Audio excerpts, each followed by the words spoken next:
Over 300 million years ago, before the age of giant dinosaurs, Earth was covered with giant insects. Imagine a world where dragonflies are the size of crows and millipedes are as long as cars. Welcome to the Carboniferous period. Why were insects so enormous during this time? What did oxygen have to do with it? And why did these insects go extinct? This is What If, and here's what the Earth looked like in the age of giant insects. The Carboniferous period was one of the most transformational periods in the history of Earth. The planet's land masses were beginning to form the supercontinent of Pangaea. Extensive swamps and warm, humid forests dominated the landscape. And giant insects weren't the only huge creatures roaming the planet. There was also a vast array of marine life, like early forms of sharks and a giant amphibian that would reach up to 6 feet long. Now, enough talking. Let's travel back in time, 300 million years ago, and dive into the Carboniferous age. Now, the first thing you'd probably notice would be the giant insect-like creatures. One of the most iconic was the Meganeura. This insect resembled a modern-day dragonfly, except with a major twist. It had a wingspan of up to 75 centimeters. Yeah, scarier than that, though, it was carnivorous, hunting down other insects and small amphibians. Hopefully it doesn't come for you. So that thing is in the sky, but on land, you'll have the Arthropods. This millipede-like creature could grow up to 2.5 meters long. Luckily, it wouldn't go after you. It preferred munching on decomposing vegetation. Hey, before we talk more about these giant insects, there's another giant issue we need to worry about, and that's our planet's ecosystems and how important it is to help them.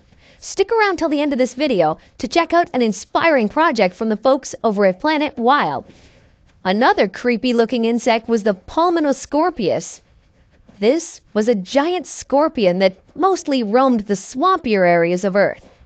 They could grow 70 centimeters long. There were also giant cockroaches that grew to 10 centimeters and mayflies with 45-centimeter wingspans.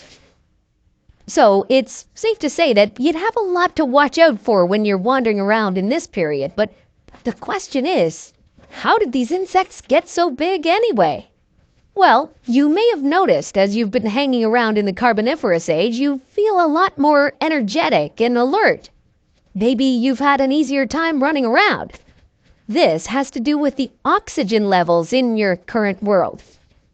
Research has estimated that the atmospheric oxygen levels were as high as 35% during this period. Compare that to the 21% we breathe today. Oxygen was one of the key factors in the gigantism found in insects at the time. But why would this make them so giant?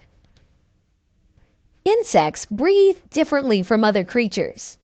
Insects don't have a circulatory system to transport oxygen. Instead, it gets delivered directly to their tissues through a network of tiny tubes called the trachea. And the more oxygen in the atmosphere, the bigger these insects are. But there might be more reasons why the insects grew to this size. Another theory suggests that the insects were forced to grow so large due to oxygen toxicity. Yeah, as amazing as oxygen is, you can have too much of a good thing. Too much oxygen in your body can create what's known as free radicals. These are unstable molecules that can damage your cells and even damage your DNA. In the case of our insects, they were forced to grow this big. Otherwise, they'd suffer oxygen toxicity. Growing larger would slow down the rate of oxygen absorption, making it harder to suffer from too much oxygen. And the same could happen to you. The longer you hang out in this period, the higher oxygen levels will cause you to experience nausea, respiratory issues, and even some effects on your nervous system. Now, insects were arguably the stars of this age, but they weren't the only things to experience massive change during the Carboniferous period. This time was known as the Coal Age. That's because of the extensive coal beds that formed after ancient forests decayed. These coal beds are one of our main sources of energy. We're still using them today. And a lot of the fruits and veggies you find in the grocery store may be descendants of plants from over 300 million years ago.